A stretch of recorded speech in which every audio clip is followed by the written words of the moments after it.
যিহেতু বিৰোধী ঐক্যলৈ এটা চলি আছে, চৰ্চা চলি আছে। আজিৰ তাৰিখতো কিন্তু আমি গৌৰৱ গগৈৰ কথা কৈছোঁ, গৌৰৱ গগৈ কিন্তু আজিৰ তাৰিখতো কথা বতৰাবিলাক কিন্তু বিৰোধী ঐক্য অখিল গগৈক লৈ বা ৰাইজক লৈ অনাগত যি নিৰ্বাচনক যিখন বৈতৰণি পাৰ হোৱাৰ কিন্তু তেওঁৰ কথা বতৰাবিলাক বা আজিও তেওঁ যিবিলাক কথা বতৰা কৈছে নালাগে। গতিকে এই ক্ষেত্ৰত অখিল গগৈ কিন্তু পাৰ্যমানে চেষ্টা কৰিছে যে বিজেপিক প্ৰতিহত কৰিবৰ কাৰণে আমি একেলগ হ'ব লাগে। গতিকে আজিৰ তাৰিখতো কিন্তু কংগ্ৰেছৰ মাজতে বিভাজন হৈছে। এই ক্ষেত্ৰত আপুনি কি বুলি কয়? কাৰণ দিন চমুচাৰি পালে এতিয়ালৈ। আজি অলপ আগতে মই দেখিলোঁ যে আমাৰ দেৱব্ৰত শইকীয়া দাদাই এটা মানে প্ৰেছ কনফাৰেঞ্চ এখনত কৈ আছে যে অসমৰ মানুহে এতিয়া বিশ্বাস কৰে যে কংগ্ৰেছে অকলে বিজেপিক হৰুৱাব নোৱাৰে আৰু সেইকাৰণে সকলো দলবিলাক একলগ হ'বই লাগিব। সেই কথাটো খুব ধুনীয়া কথা। সঁচাকৈ আজি আমি ঐক্যবদ্ধ হ'লেহে বিজেপিক হৰুৱাব পাৰিম আৰু সেইকাৰণে সকলো কথা বাদ দি আমি ঐক্যবদ্ধ হোৱাৰ কথা কৈ আছোঁ। কিন্তু কংগ্ৰেছে যিমান দীঘলীয়া কৰি কৰি গৈ আছে, মানুহবিলাকৰ ধৈৰ্য শ্ৰুতি ঘটিছে আৰু সেইকাৰণে CPI 7টা সমষ্টি ডিক্লেয়াৰ কৰি দিছে। কাৰ্বি আংলঙৰ APHLC আমাৰ লগত দীৰ্ঘদিন ধৰি একেলগতে আছে, কিন্তু অশান্তি পাই গৈছে, জোৰ পৰি হাত পালেহি আৰু ইলেকশ্যন কাইলৈ পৰহিলে এতিয়ালৈকে কংগ্ৰেছে কাৰো টিকেটে ফিক্স কৰি নিদিয়ে। তো আলোচনাতেই নবহে। এবাৰ দুবাৰ যি বহিছে তাকো দেৱব্ৰত শইকীয়া ডাঙৰীয়া বহিছে, এতিয়ালৈকে গৌৰৱ গগৈ এবাৰৰ কাৰণেও আলোচনাত বহা নাই। যাৰ ফলস্বৰূপে কি হৈছে, একদম খেলি মেলি একেবাৰে যিবিলাক মই আৰু ভিতৰৰ কথা ক'ব নোৱাৰোঁ, সেইবিলাক আলোচনা যিহেতু চলি আছে। কিন্তু কংগ্ৰেছে যিধৰণে অতি সোনকালে বিষয়টোৰ মীমাংসা কৰিব লাগে সেইটো কৰি দিয়া নাই। আমি সেইকাৰণে কৈ আছোঁ যে এই মাহৰ ভিতৰত শেষ হ'লে ভাল। আমি কৈ আছোঁ যে as soon as possible it should be cleared.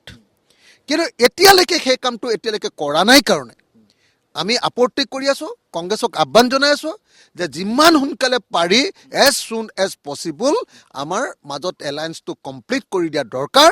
আৰু এলায়েন্স যদি কমপ্লিট হয়, মই আপোনালোকক গেৰাণ্টি দিছোঁ এইবাৰ বিজেপিক আমি ব্ৰহ্মপুত্ৰত দলিয়াই পেলাব পাৰিম।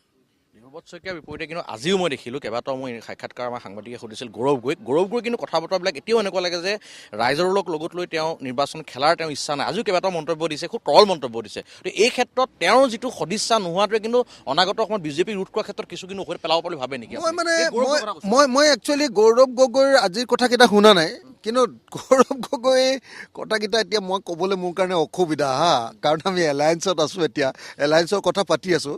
কিন্তু প্ৰব্লেমটো সেইখিনিতে, মই বেছি ক'ব নোৱাৰোঁ। প্ৰব্লেমটো সেইখিনিতে যে যিধৰণে বিচৰা নাই কিয়, মই বুজি পোৱা নাই কথাটো আচলতে কি কাৰণেতো নাজানো, কিন্তু লেহেম কৰি আছে।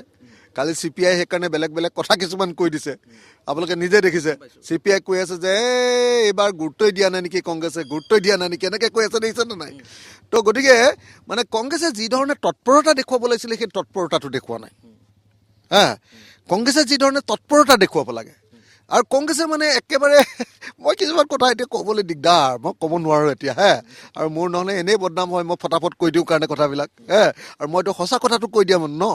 তো সঁচা কথাটো কৈ দিওঁ কাৰণে মোক বেয়াও পায় সেইকাৰণে বহুত মানুহে। কিন্তু মই এটা সঁচা কথা কৈছোঁ যে গৌৰৱ গগৈয়ে এতিয়ালৈকে বিৰোধী আমাৰ দলবিলাকৰ লগত বহি লৈ সিদ্ধান্ত নোলোৱাটোৱে এটা অত্যন্ত গুৰুত্বপূৰ্ণ বেয়া কথা হৈছে। অতি সোনকালে গৌৰৱ গগৈ নিজে আলোচনাটোত বহিব লাগে আৰু বহি লৈ AICC আৰু গৌৰৱ গগৈ আৰু দেৱব্ৰত শইকীয়া এই তিনিওজনৰ লগত আমি বহি লৈ তাৎক্ষণিকভাৱে, মইতো আজি মাতি দিলে এতিয়া যদি কয় বোলে 5 ঘণ্টাৰ ভিতৰত গুৱাহাটী পাব লাগে, এতিয়াই মই গাড়ী লৈ ঘূৰিমেই আৰু 2 ঘণ্টা বহি লৈ চিকেট ফাইনেলে কৰি দিম। 2 ঘণ্টা বহিলৈ ফাইনেল হৈ যাব, কিন্তু লেট কৰি গৈ আছে। মই সেইকাৰণে সোনকালে কংগ্ৰেছ দলক আমাৰ বুজাবুজিৰ বিষয়টো সমাপন কৰিবৰ কাৰণে আৰু যিমান সোনকালে পাৰি কাইলৈ ধৰক 30 তাৰিখৰ দিনা কংগ্ৰেছে গুৱাহাটীত এটা প্ৰগ্ৰেম লৈছে। মই কংগ্ৰেছক কৈছোঁ যে আপোনালোকে অকলে কেলৈ প্ৰগ্ৰেম লৈ আছে? SRO এগেইনষ্টত কাইলৈ এটা প্ৰগ্ৰেম লৈছে, মোলৈও চিঠি দিছে, আমাৰ চব দলকে মাতিছে।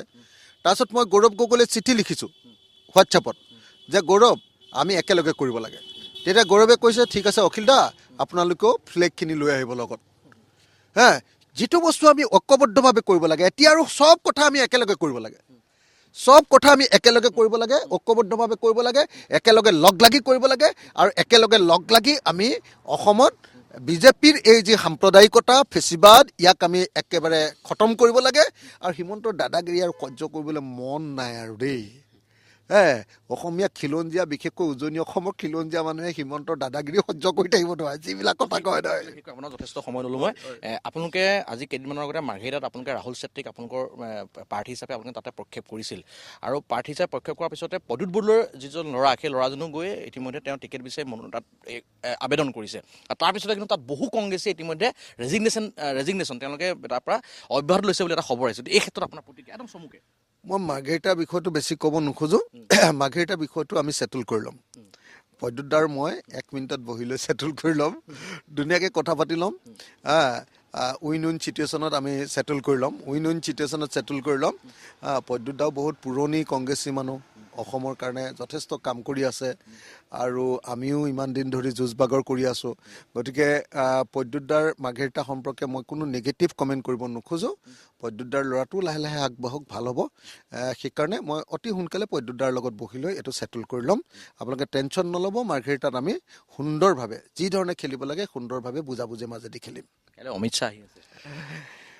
অমিত শ্বাহ আহিব লাগে বানপানীৰ সময়ত, আহিব লাগে মণিপুৰৰ ঘটনা গণ্ডগোল হোৱাৰ সময়ত, আহিব লাগে অসমত ইটোৰ পিছত সিটো সংঘৰ্ষ হৈ থকাৰ সময়ত গৃহমন্ত্ৰীজন আহে সদায় নিৰ্বাচনৰ সময়ত,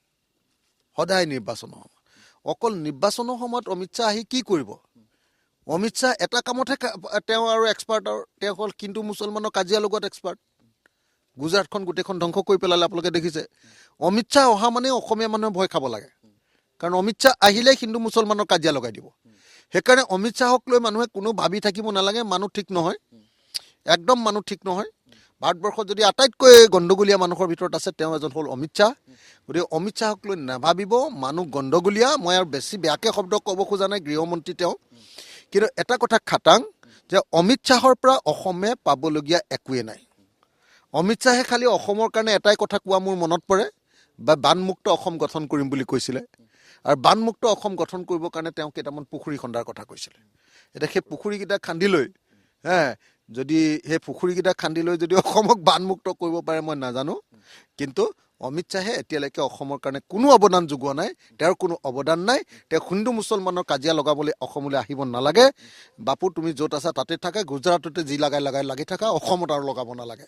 ধন্যবাদ। এয়া আছিল অখিল গগৈ ডাঙৰীয়া। ইতিমধ্যে শিৱসাগৰ সমষ্টিৰ বিধায়কগৰাকী কেইবাটাও বিষয়ৰ ওপৰত তেওঁ নিজৰ প্ৰতিক্ৰিয়া প্ৰকাশ কৰিলে আৰু মোক কৈছে যে সমাগত নিৰ্বাচন এবাৰ যিহেতু সমষ্টি পুনৰ নিৰ্ধাৰণ হৈছে, আমগুৰি সমষ্টি ৰিজল্ভ হৈছে, আমগুৰি সমষ্টিটো বিলুপ্তিকৰণ হৈছে, তাৰপিছত বৰ্তমান তেওঁ আমগুৰি সমষ্টিৰ যিবিলাক অঞ্চল, যিবিলাক পঞ্চায়ত ইতিমধ্যে শিৱসাগৰ সমষ্টিত অন্তৰ্ভুক্ত হ'ল, সেই পঞ্চায়তসমূহৰ যিসকল ভোটাৰ ৰাইজ, সেই ভোটাৰ ৰাইজসকলৰ লগত তেওঁ আজি মিলিত হৈছে। তেওঁ ঘৰে ঘৰে গৈছে, গৈ তেওঁ অনাগত যি নিৰ্বাচন, সেই নিৰ্বাচনত তেওঁলোকৰ ৰৰণনীতি কি হ'ব, বা যিটো গোটেই পপুলেশ্যন ষ্ট্ৰাকচাৰটো সলনি হৈছে, সেই ক্ষেত্ৰত তেওঁলোকে কেনেদৰে আগবাঢ়িব সেই সম্পৰ্কত তেওঁ আচলতে বৈঠকত মিলিত হৈছে। কাৰণ অমিত আৰু মোহনৰ সৈতে ভাস্কৰজী দাস, DY 365।